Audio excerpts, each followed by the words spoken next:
কেমন আছো? আশা করি তোমরা প্রত্যেকে ভালো আছো, আমিও আছি ভালো। আমি অনু, তোমাদের বন্ধু।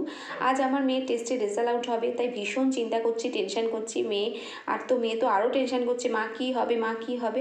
তাই সকাল সকাল রান্নাবান্না একদম গুছিয়ে নিয়েছি, ঘরের কাজকর্ম গুছিয়ে পুজোও আরম্ভ করে দিয়েছি। পুজো টুজো করে বেরোবো, কেননা রেজাল্ট আউট হবে দুপুর 12টায়, মানে লিস্ট টাঙাবে দুপুর 12টায়। তাই 12টা থেকে আর রান্নাবান্নার ঝামেলা রাখলাম না, একদম রান্নাবান্না সেরেই একদম স্কুলে যাব। দেখো বলতে বলতে চলে আসলাম স্কুলে, আর স্কুলে এসে দেখি লিস্ট টাঙানো হয়ে গেছে। আমার একটু লেট হয়ে গেছে, কারণ আমাদের যে 12/2টা একদম মানে ধিকিরভাবে আসছিল। তো যাই হোক, সেই জন্য একটু লেট হয়ে গেছে। এসে দেখি লিস্ট টাঙানো হয়ে গেছে, আর আমার মেয়ের টেস্টের যে লিস্ট টাঙানো হয়েছে সেখানে ফার্স্ট লিস্টেই আমার মেয়ের নাম উঠেছে।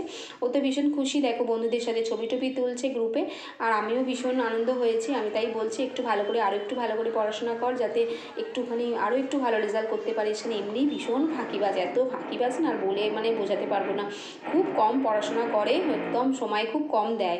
আরও যদি একটু সময় দিত আরও ভালো রেজাল্ট হতে পারতো। জানি না রেজাল্টে কত কী নাম্বার এসেছে, কারণ রেজাল্ট বের হবে 6 তারিখে। তো বলতে বলতে দেখো মানিকতলার মুখে দাঁড়িয়ে আছি, আর মেয়েকে বললাম যাবি, এখানেই তো আমাদের এর মন্দির, শ্যামা সুন্দরী মায়ের মন্দির। তোমরা হয়তো অনেকেই এখন ইউটিউব দেখে সার্চ করেছো, কিংবা ভিডিওটা তোমাদের সামনে এসেছে যে শ্যামা সুন্দরী মায়ের সম্পর্কে তোমরা অনেকেই শুনেছো। তো আমি আমাদের বাড়ির সামনেই, আমার বাপের বাড়ি তো মানিকতলায় সামনেই একদম। তো আমি বললাম যখন এসেছি একদম মায়ের মন্দিরে প্রণাম করে চলে আসি, কারণ এরপরে আবার কখন আসতে পারবো, কি বাধা পড়বে। তো মেয়ে বললো হ্যাঁ মা চলো তাহলে মন্দিরে যাই, মন্দিরে গিয়ে পুজো করে আসি। আর এখন বাজে তখন হবে 1:30 বাজে। তো যেহেতু দুপুরবেলায় পুজো, আমি ভাবছিলাম যে মন্দির বন্ধ থাকবে কি থাকবে। তো দেখো এসেই আমি মন্দিরে পুজো দেবো বলে ছোটোখাটো একটুখানি পুজোর নিচ্ছি, মানে প্রসাদ নিচ্ছি। হ্যাঁ, এখানে পুজো দিতে হয় চাল আর কলা দিয়ে, তাই আমি তো ফলের বাজার থেকে নিয়ে আসিনি। সামনেই দেখি সব দোকানে কলা চাল রাখছে, কারণ সামনেই যেহেতু মন্দির আর চাল কলা দিয়ে পুজো দিতে হয়, তাই সব মুদিখানা দোকানেই দেখছি চাল কলা রাখছে। চাল কলা নিয়ে ধূপকাঠি মোমবাতি নিয়ে আমি পুজো দিতে ঢুকলাম। আর এত ভিড় হয়েছিল, আমি আরেকটা শনিবার এসেছিলাম, এই যে সরু গলিটা দেখছো না, এই সরু গলিতে পুরো মানে একদম মানুষ উপচে পড়ার মতন ভিড় হয়েছিল। একটা শনিবার অমাবস্যা ছিল, যথা মনে হয় সেদিন অমাবস্যাই ছিল। আর এত ভিড় হয়েছিল, মেয়ে আর আমি সেদিন এসেছিলাম। তো সেদিনও খুব মন ভরে মাকে পুজো দিয়ে গেছিলাম। আর আজকে দুপুরবেলা এসেছি, একটাই ভয় লাগছিল যে দুপুরবেলা যাব, মন্দিরটা হয়তো বন্ধ থাকবে কি। এইটা তো আমি জানি না যে দুপুরবেলা মন্দির বন্ধ থাকে না থাকে, সেই ব্যাপারে আমার জানা ছিল না। দেখো মন্দিরে এসে দেখি অনেক মানে ভক্ত বসে রয়েছেন মায়ের সামনে। আর দেখো মায়ের মুখটা দেখছো, মাকে দেখে মনে হচ্ছে না যে একদম মা একদম জীবন্ত। হ্যাঁ, আমারও না প্রথম দিন এসে মায়ের মানে মুখ দেখে না মানে চোখ সরাতে পারিনি, এতটা মানে এত ভালো লেগে গেছে মাকে। দেখো কত সুন্দর লাগছে মায়ের মুখটা, আর লাল রঙের একটা বেনারসি পরিয়েছে, মাকে যেন অপূর্ব সুন্দরী লাগছে। আমি ভীষণ খুশি হয়েছি মায়ের কাছে আসতে পেরে। আর অনেক দূর দূর থেকে মানুষজন এই মন্দিরে মাকে প্রণাম করতে আসে, মায়ের কাছে মনস্কামনা জানাতে আসে। আমিও তো অবশ্যই, আমি একটা ভক্ত, আমিও তাই এসেছি।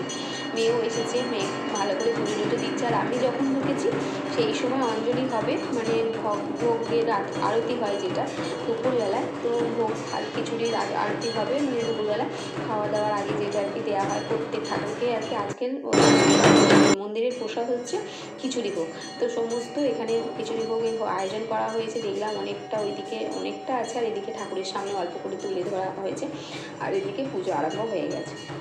দারুণ লাগছে পরিবেশটা, তোমরা চিন্তা করতে পারবে না। তোমরা যদি কাছাকাছি কেউ থাকো অবশ্যই গিয়ে দেখে আসতে পারো মন্দিরটা, খুব ভালো লাগবে তোমাদের। মন্দিরে গিয়ে মন অনেক ভালো লাগবে।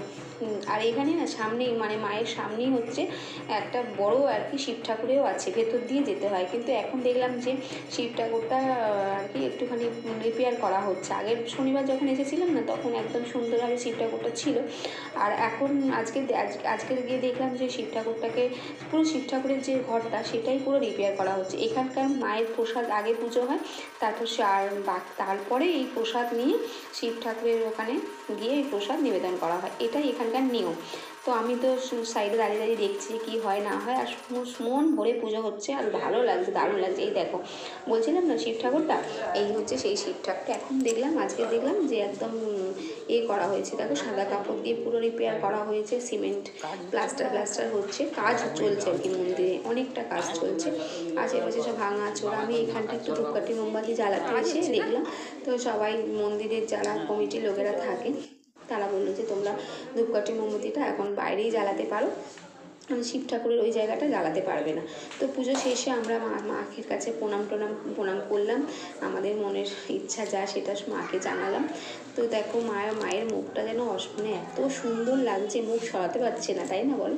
তোমরা যে সামনে থেকে দেখো না, অপূর্ব সুন্দরী লাগছে, লাল রঙের বেনারসি আর পুরো সোনার গয়না পরে মাকে যেন সত্যি মানে সুন্দরী মা লাগছে, দারুণ লাগছে না? আমিও ভালো করে প্রণাম টনাম করে নিলাম। এখানে অঞ্জলির এই মানে খালি পেটে ভরা পেটে বলে কিছু নেই, এখানে তুমি একদম অঞ্জলি সবাই দিতে পারবে। কেন মেয়েকে আমি 2টো ভাত খাইয়ে এনেছিলাম, তো ঠাকুরমশাই বললো সবাই অঞ্জলি দেবে, তোমরাও দাও। আমি তখন ঠাকুরমশাইকে বললাম, ঠাকুরমশাই মেয়ে তো একটু ভাত খেয়ে এসেছে, যেহেতু স্কুলে গেছিলো, তো ঠাকুরমশাই বললো কি এখানে সবাই এরকম কোনো নিয়মই নেই যে ভাত খেয়ে আসলে মায়ের অঞ্জলি দিতে পারবে না, মায়ের অঞ্জলি সবাই দিতে পারবে। তাই মেয়েও খুশি হলো যে মা আমি অঞ্জলি দেবো। আর হ্যাঁ দে, ঠাকুর যখন চাইছে নিশ্চয়ই দিবি।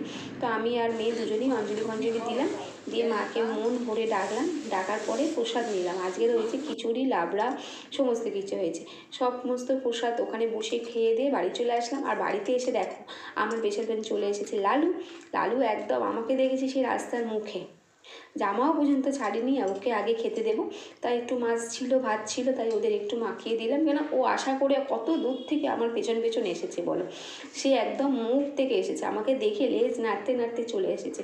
তাই আমার সামর্থ্য অনুযায়ী আমার যেটুকু করার আমি মানে সেটা করলাম। আমি মাছ আর ভাত একটু রেখেছিলাম, ওদের জন্যই রাখি একটু করে, তো একটু রাখলাম, মাছ ভাত মেখে দিলাম। এই দেখো আমার মেয়ে আবার আদর করছে। তো সমস্ত করে চল পরে আবার তোমাদের সাথে কথা হচ্ছে। খাওয়া দাওয়া করে উঠলাম, বেশ ভালোই ছিলাম। তারপরেই দেখি হঠাৎ করে দাঁতের যন্ত্রণা আরম্ভ হচ্ছে। তো ভাবলাম যে না, ফেলে রাখা যাবে না, যেতেই হবে ডাক্তারের কাছে। তাই সন্ধেবেলার দিকে ডাক্তারের কাছে চলে এসেছি। সন্ধে না, এখন বাজে 8:30 বাজে।